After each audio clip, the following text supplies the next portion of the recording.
Claire, I'm watching CNN this morning. This is true. I'm sitting there going over my questions, and all of a sudden I hear the anchor say, Claire Danes.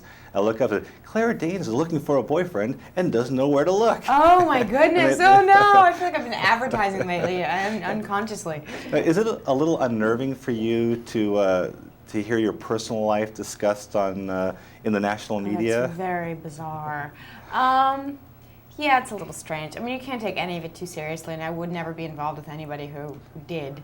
I think you just have to have a really good sense of humor about it, and that's the only way I've maintained any sort of perspective, you know. So Hollywood can be like a dark comedy, but yeah, it's a little strange, and I'm adapting to it, and I'm fine. Well, when you look to people as role models or people you can go to advice for, there's a story that you sat down with Jodie Foster and asked her advice. Right. Well, we worked on the holidays together. I had a very small role, but I did it because I wanted to work with her so badly, and she was a fantastic director, kept such a smooth set, and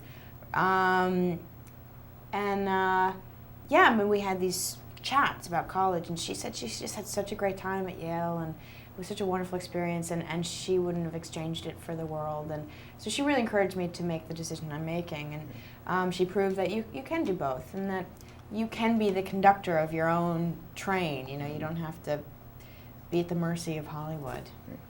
Well, turning to this film, I got a question about a couple of scenes. The scenes with the wings, how big a problem to wear the wings, and how many jokes did you endure from the crew? Well, I kept bumping people, in, you know, in their faces, and you know, poking people's eyes out with not out, but with my wings, and you know, the extras every time I would come on set would just be like, oh, you know, trying to get out of the way, and oh no, Claire's coming with her wings again. So yeah, I mean, I've played an angel, like, it seems a lot of times on film. So I just played a very naughty character, and so I don't know, I feel a bit balanced out in that way. Yeah. You know, I love blown takes or outtakes from movies. When you're doing a movie like this, and the dialogue is as difficult as it is, do the actors ever try to fake their way through the dialogue if they blow a take? Well, you can't really fake through Shakespeare. There's really no way of doing it. But Leonardo was so funny, especially when we were rehearsing and we were really playing with the language and trying to figure out, you know, what we were going to do with it. And you know, he would do it in sort of like a surfer boy accent, or you know, and really he would be very silly with the language and would crack me up. He's hysterical. So yeah, if you would film those moments, I think you would have gotten some good footage. I know everyone's asking you about all the time you spent in a swimming pool for this film. Aye. How sorry did the crew feel for you? Did you get a lot of sympathy from them? Oh, I don't think so.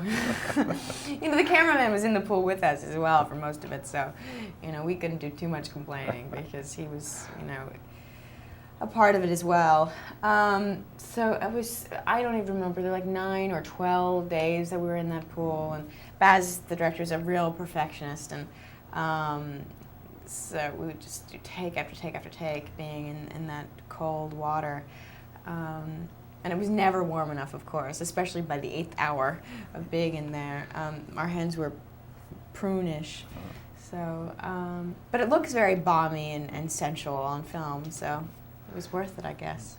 Yeah, and I got an early career question. It seems like every actor who's in New York has done an episode of Law and Order. That's very true. Or done a TV commercial. Were TV commercials something that you ever went for at all? I never went on any TV auditions for commercials. So yeah, I think I'm lucky. People say it's a horrific thing to do. But yeah, I was on an episode of Law and Order, and I played a teenage murderer. And one of my first boyfriends was also a teenage murderer on Law and Order.